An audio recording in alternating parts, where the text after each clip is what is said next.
রাধে বন্ধুরা, তোমরা সবাই কেমন আছো? আশা করি ভালো আছো। আমিও ভালো আছি। পূজার কেনাকাটা কেমন চলছে? আশা করি সবাই ভালোই চলছে। আমারও ভালোই চলছে।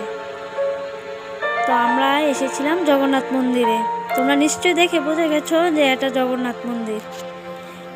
আমরা সেদিন গিয়েছিলাম জগন্নাথ মন্দিরে, প্রায় দুপুর 12:30টার সময় বাড়ি থেকে বেরিয়েছি, 1:10-এ পৌঁছে গেছি। আমার দাদা দুবাই থেকে এসেছে। তোমরা তো সবাই যারা আমার নিয়মিত দেখছো আমাকে জানো, তারা জানো যে আমার দাদা দুবাইতে থাকে।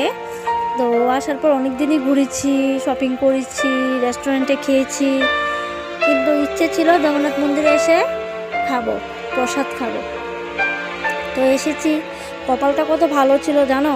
আমি আগে যখন জগন্নাথ মন্দিরে দিনের বেলা যেতাম, তো তখন 11:30-12টার দিকে ঠাকুরের ভোগ প্রসাদ দিত, লাইন ধরে একটু হাতে মাখা প্রসাদ দিত।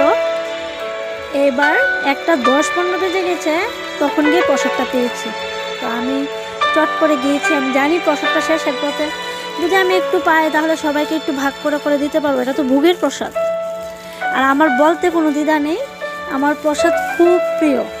আমার মানে অন্য কিছুর দিকে এত নেশা নেই, কিন্তু আমার প্রসাদ খেতে খুব ভালো লাগে। ঠাকুরের প্রসাদ খেতে আমার খুব ভালো লাগে। তো গিয়ে প্রসাদ নিলাম। তো দাদা গাড়িটা পার্কিং করতে একটু লেট হবে বলছিল, তুমি গিয়ে সেরে টোকেনটা কেটে নাও। যদি টোকেনটা না কাটা হয়, যদি শেষ হয়ে যায়, তাহলে তো মনটা খারাপ হয়ে যাবে। কারণ আমাদের মেন উদ্দেশ্যই ছিল প্রসাদ, টোকেন কেটে প্রসাদ খাবো বসে।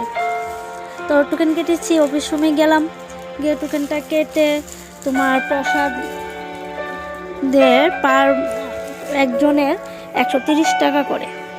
তো টোকেন কাটা হলো, কেটে আমরা গেলাম তোমার যেখানে প্রসাদ খাওয়ানো হয় সেই ঘরে গিয়ে আমরা বসে তৃপ্তি সহকারে প্রসাদ খেয়েছি। খুব ভালো লেগেছে। খেয়ে পরে আমরা একটু রেস্ট করে মন্দিরের এখানে নাট মন্দিরে গিয়ে বসলাম। কিন্তু আমাদের যে দুজন আছে, পঙ্খুরি আর আরিয়ান, তোমরা নিশ্চয়ই অন্য ব্লগও দেখেছো, ওরা দুজন তো বলার বাইরে। ওরা ঘুরছে, ছুটাছুটি করছে, খেয়ে সেরা ওদের ক্লান্ত লাগেনি। তো এরপর আমি বলছি শুধু শুধু ঘুরবে কেন, যাও একটা ভিডিও বানাও। বলছে মা সব পুরোটা ভিডিও বানিয়ে নিই। আমি বলেছি হ্যাঁ বানাও, এসেছি যেহেতু বানিয়ে নাও। তারপর তোমার ওরা ভিডিও বানালো, দেখো খুব সুন্দর করে ভিডিও করেছে। ছোট্ট একটা বাচ্চা, এই দেখো আমার দাদার মেয়ে, ও এসে যোগ দিল ওদের সাথে। এই দেখো এখানে শিব, হর পার্বতী, গণেশ ঠাকুর। জগন্নাথ মন্দিরটা খুব সুন্দর। আমি আসি আগে, যখন আমি আমার শ্বশুরবাড়িতে থাকতাম তখন ঘন ঘনই আসতাম, কিন্তু আমি তো আর ওখানে থাকি না, কারণ ওটা শহরই ছিল। তো এখান থেকে একটু দূরে চলে এসেছি, অনেক বছর হয়ে গেছে। তো এখন সেরকম যাওয়া হয় না। মাসে আগে তো সপ্তাহে যেতাম, প্রত্যেক রবিবারে যেতাম। পঙ্খুরিও ছোট ছিল, ওকে নিয়ে ঘুরতে বেরোতাম। তো এ দেখো টুকুন, ওর নাম আরিয়ান আচার্যি, কিন্তু আদর করে ওকে আমি টুকুন ডাকি। ওদের দুনো বোনের মধ্যে ওই সে সবচেয়ে ছোট। এই দেখো ও দেখছে, ঠাকুর দেখছে, খুব খুশি, বাচ্চারা খুব খুশি। আর তোমার এই দেখো ঘুরছে, ওরা ঘুরে ঘুরে মন্দিরটা দেখছে। পঙ্খুরি যখন আসে না জগন্নাথ মন্দিরে, ও সবচেয়ে আগে পুতনাকে দেখতে হবে। ও পুতনাকে না দেখলে ওর ভালো লাগে না।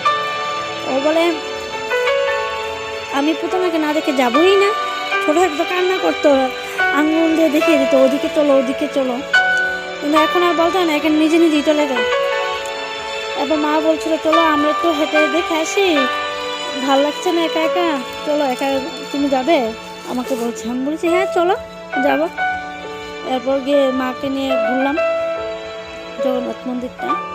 যতবারই দেখি না ততবারই মনটা যেন ছুঁয়ে যায়, খুব ভালো লাগে।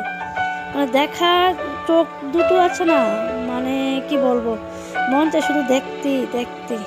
ঠাকুর যে কত সুন্দর, মানে বলার বাইরে। তো সুন্দর করে দেখছিলাম। টুকুনে এর মধ্যে বাইনা উঠেছিল ও ফিশকে খাবার দেবে। তো লক্ষ্মীনারায়ণ মন্দিরে গিয়ে দেখে ফিশ আছে, ওর পাপা থেকে টাকা নিয়ে এসেছে, বাবা টাকা দাও। তো ওর পাপা টাকা দিয়েছে রীতিমতো, কথার সঙ্গে সঙ্গে। কিন্তু আমি তোকে বলছি তুমি এখন পাবে না, কারণ উনি তো বসে বিকালে, তারপর আমাকে না যাক দেখে আসো, গিয়ে দেখে এসে দেখে নেই, তারপর মনটা একটু খারাপ হয়ে গেছে। আমি বলছি বিকালে যখন আসবে তখন দেখবে।